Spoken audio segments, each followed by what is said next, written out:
Assalamualaikum warahmatullahi wabarakatuh. Salam sejahtera bagi kita semua. Om Swastiastu, Nami Buddhaya, salam kebajikan. Perkenalkan, nama saya Mardianto MTI dengan NIDN 0206109101. Saya adalah dosen tetap pada program Studi Manajemen Informatika Fakultas Teknologi dan Ilmu Komputer di Institut Bakti Nusantara Lampung.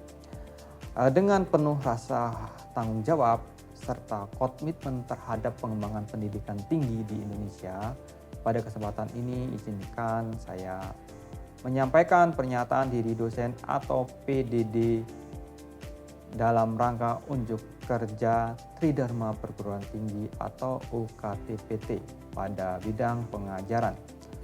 Video ini dibuat sebagai bagian dari proses verifikasi dosen tahun 2025 yang diselenggarakan oleh Kementerian Pendidikan Tinggi, Sains dan Teknologi atau Kemendikti-Saintek. Dalam kesempatan ini saya akan memaparkan pelaksanaan pembelajaran pada mata kuliah yang saya ampuh, yaitu pemrograman web 1 dengan kode mata kuliah H311111. Mata kuliah ini termasuk dalam rumpun pemrograman dan memiliki bobot 4 SKS yang terdiri dari 2 SKS yaitu teori dan 2 SKS yaitu praktikum. Dan dalam pelaksananya dilakukan pada semester 2.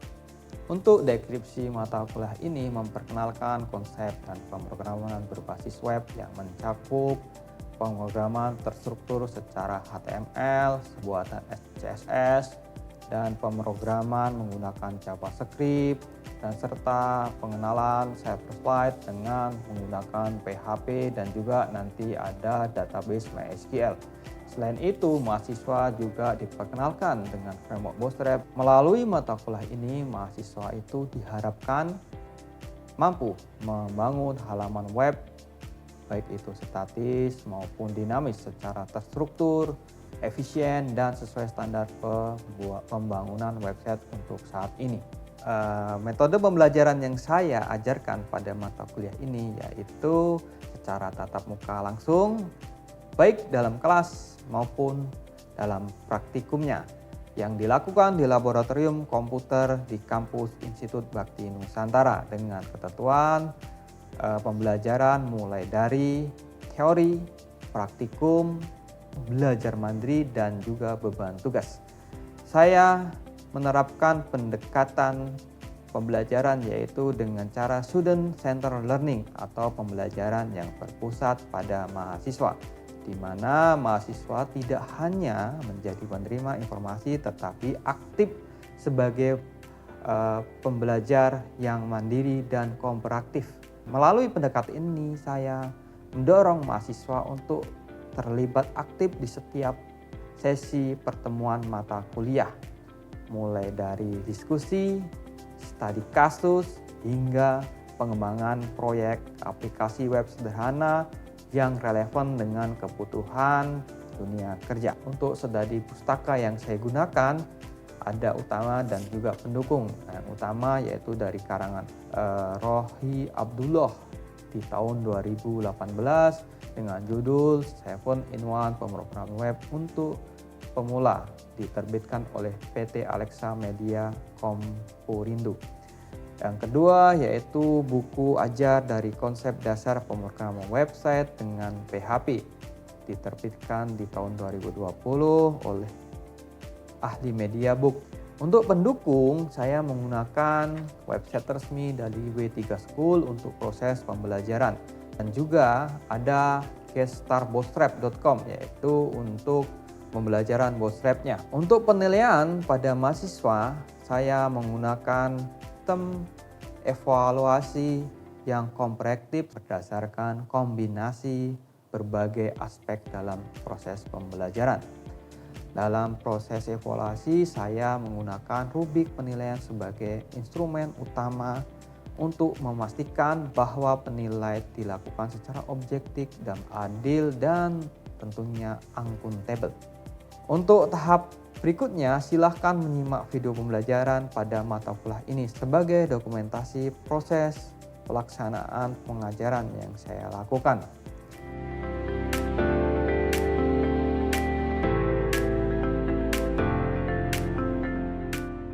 Assalamualaikum warahmatullahi wabarakatuh. Waalaikumsalam warahmatullahi wabarakatuh. Selamat siang semuanya. Oke. Bertemu lagi ya dengan saya di mata kuliah pemrograman web 1. Kita masuk ke pertemuan 14 yaitu tentang CRUD. Nanti yang saya akan jelaskan ya. Sebelum kuliah, kita sebaiknya berdoa menurut agama dan keyakinan masing-masing. Silahkan berdoa. Berdoa mulai. Berdoa selesai. Selanjutnya, silahkan untuk absen, yaitu dengan cara menycan barcode yang ada di layar. Silahkan. Oke, sudah? Oke. Sebelum mata kuliah ini, kita lihat dulu capaian mata kuliah atau CPMK-nya, yaitu Anda itu mahasiswa mampu menggunakan framework Bootstrap untuk membangun tampilan web responsif. Artinya apa? Mahasiswa itu harus mampu membangun sebuah aplikasi berbasis framework yaitu Bootstrap. Ya, Bootstrap itu sebenarnya frameworknya HTML, CSS, dan juga JavaScript. Itu. Terus yang kedua itu adalah mahasiswa mampu membangun aplikasi CRUD. CRUD ya, CURD. Yang nanti akan kita bahas. Sederhana berbasis web menggunakan framework Bootstrap ya, tentunya Bootstrap yang tampilannya agak lumayan bagus ya. Terus mahasiswa mampu membangun halaman web dinamis menggunakan PHP dan MySQL. Ini sebenarnya juga sudah saya bahas di waktu sebelumnya, di pertemuan-pertemuan sebelumnya sudah saya bahas juga. Terus di sini ada kemampuan akhir yang diharapkan untuk mahasiswa. Berarti Anda nanti memahami sintak dasar PHP dan pemrosesan form yang ada di PHP dan Bootstrap. Terus mahasiswa itu mampu menghubungkan aplikasi web ke database. Dan yang paling pokok adalah ketika kita akan belajar CRUD, nanti Anda diharapkan itu bisa mengoneksikan antara database dan MySQL. Ini juga sudah pernah diajarkan. Yang ketiga, itu adalah mahasiswa mampu menggunakan Bootstrap buat halaman yang responsif, user friendly. Artinya yang bagus ya. Kalau misalnya kita nggak pakai Bootstrap, apa yang terjadi? Ya, istilahnya kalau orang itu hanya kerangkanya, tapi nanti dibalut oleh CSS itu adalah kulit. Bootstrap itu pakaian. Terus mahasiswa itu mampu merancang dan membangun fitur CRUD yang sederhana. Ini yang diharapkan untuk kemampuan akhir Anda. Oke. Ini ada pendahuluan yang akan kita pelajari, yang nanti yang akan saya bahas juga, atau materi yang sebelumnya yang dibahas, yaitu menyimpan data yang fleksibel mudah diakses. CRUD itu nanti ya menyimpan data fleksibel mudah diakses, intinya diakses di mana saja ya. Dan membutuhkan website yang interaktif dan dinamis. Yang pada pertemuan pertama saya sudah menjelaskan website statis itu apa, website dinamis itu apa. Coba siapa yang paham antara website statis dan website dinamis? Ya, Sarul, silakan. Website statis adalah sebuah website yang kontennya tetap, Pak. Jadi kontennya itu tidak berubah secara otomatis dan biasanya menggunakan HTML dan CSS. Di dalamnya juga tidak menggunakan database. Nah, oke, bagus. Oke, jawaban Mas Sarul tadi cukup bagus. Silakan yang lain, coba ada yang tahu lagi? Website statis itu apa? Oke, saya Pak. Jadi tambahan dari saya, website statis itu biasanya cocok untuk situs profil perusahaan, portofolio. Namun untuk menambahkan konten biasanya kita harus memperbarui codingnya, Pak. Oke. Bagus. Sebenarnya masih banyak lagi ya web statis itu, dia itu lebih cepat dalam aksesnya, lebih cepat. Kalau masalah ngoding, oke, kita harus ngoding memang. Karena kalau web statis itu kita harus buat ya, maksudnya buat itu harus nambahnya tuh manual, nggak pakai admin panel ya. Tapi kalau yang statis itu seperti itu. Oke, selanjutnya kita lanjut untuk yang website dinamis. Silakan, siapa yang mau jawab? Saya, Pak. Ya, silakan.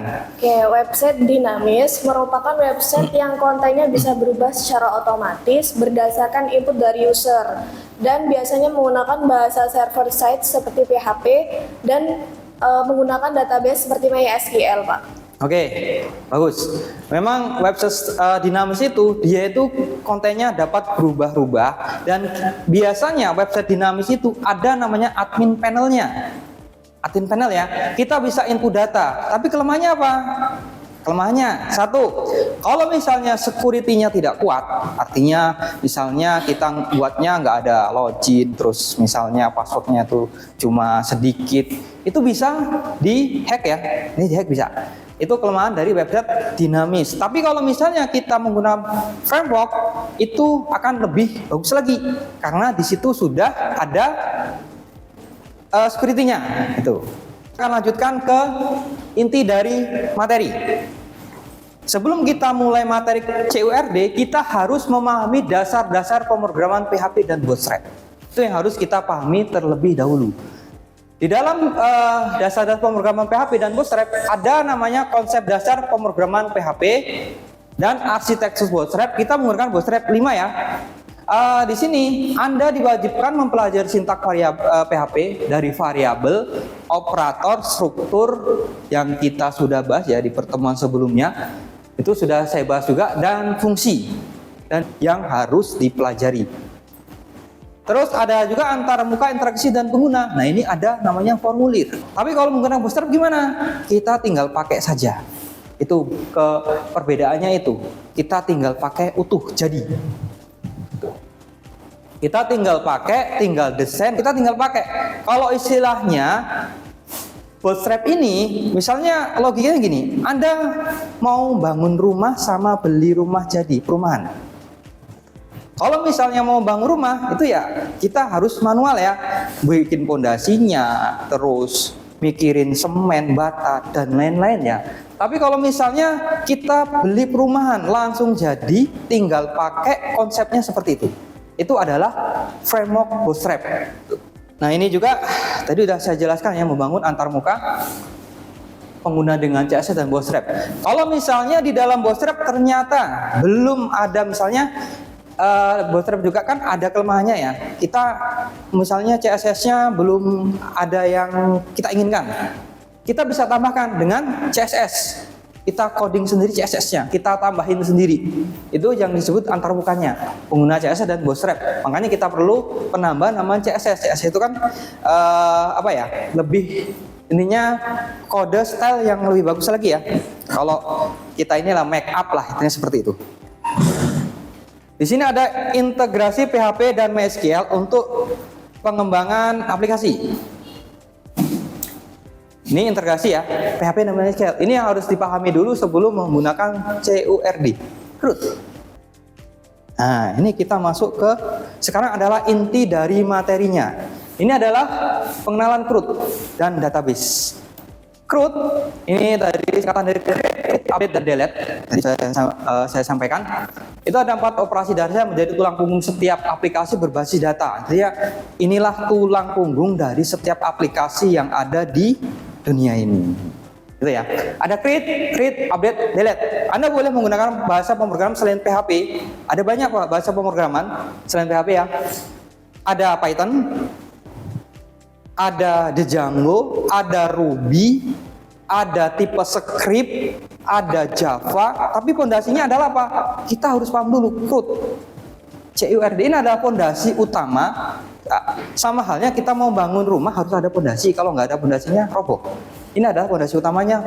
Ini untuk membuat CRUD. Ini adalah create, read. Ini adalah fondasi dasar. Kalau pengen jadi seorang programmer juga ya harus ini kuasai CRUD dulu sebelum kita menguasai yang lain. Kalau misalnya ini nggak bisa menguasai ini, ya wassalam, kita nggak bisa gitu ya. Ini ada contoh dari data penduduk. Ini Sebenarnya mata kuliah yang kemarin sudah saya baca ini ya. Tapi kemarin memang fokus di dalam pembuatan database. Sekarang kita akan fokus pembuatan create, read, update, dan delete. Ini contohnya itu ada ID, itu data penduduk ya. Kita buat tabel namanya penduduk. Itu ada ID, ada NIK, ada nama, ada alamat, ada RT, RW. Di situ ID itu unik. Ya, memang ID itu harus unik. Dan NIK juga itu harus unik. Setiap NIK itu nggak mungkin sama, kecuali kalau kita pakai manual ya. Kalau manual mungkin bisa sama. Kalau misalnya NIK-nya sama, berarti kan dia duplikat entry nanti jatuhnya. ID pun harus unik, makanya ada ID sama NIK juga unik. Sebenarnya kita bisa menggunakan ID saja cukup, tetapi untuk data penduduk pasti ada NIK, itu ya. Ini untuk data sederhana, itu contoh untuk membuat tabelnya seperti itu. Untuk tulisannya ya, kalau kemarin itu kita belajar menggunakan PHP MyAdmin, tinggal ke database PHP MyAdmin ya, PHP MyAdmin database langsung create, ketikin namanya, misalnya penduduk tabelnya. Terus nanti ketikin lagi ID, terus panjang karakternya berapa ya. Kalau itu nggak ada panjang karakter, biasanya nanti otomatis. Kalau ID itu kalau misalnya kita nggak pakai panjang karakter, nanti langsung panjang karakternya otomatis ke 11. Nanti dibuat auto increment. Artinya auto increment itu apa? Dia urut secara otomatis tanpa kita nanti membuat codingan secara mengurutkan di sistem. Ada NIK, itu varchar 191, mungkin itu NIK itu artinya panjang ya. Kenapa kok nggak pakai integer gitu? Ya, sebenarnya bisa pakai integer atau pakai varchar. Ya tergantung kemauan saya sebagai programmer. Saya pakai varchar aja lah. Siapa tahu nanti NIK-nya ada crash-nya, tapi nggak mungkin kalau NIK ada crash-nya ya. Oke, terus ada nama pakai varchar ya, alamat itu pakai teks, RT RW itu pakai varchar juga. Tergantung dari programmernya di sini. Kita mau pakai apa? Tipe datanya.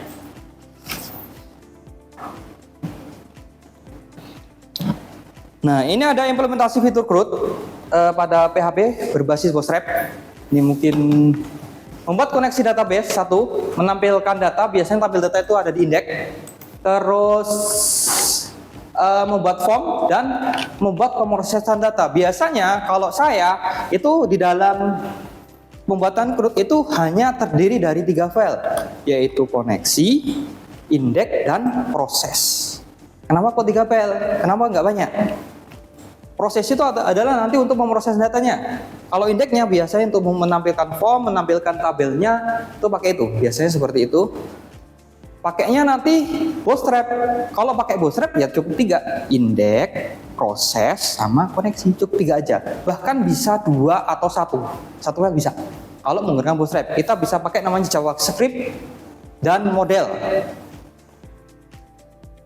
Oke, kita lanjut.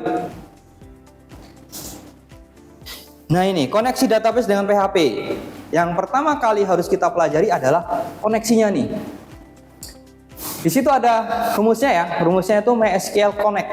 Nah, itu ada localhost, root, nama database. Terus itu ada kata jika ya, if variable config. Itu namanya, itu variabel ya. Kalau dolar itu variabel ya. Dia masuk di variabel. Variabelnya ada .diet. Artinya kalau misalnya dia nggak connect database itu akan valid. Atau databasenya nggak benar, dia akan valid, koneksi valid. Itu bisa diedit, misalnya koneksi gagal. Itu biasanya kalau saya config bisa juga. Itu nggak harus CON, nggak. Misalnya ditambah koneksi itu nggak masalah, bisa. Itu hanya variabel saja, bisa Anda ubah. Kecuali yang MySQL Connect itu nggak bisa. Itu bawaan dari bahasa pemrograman PHP itu sendiri.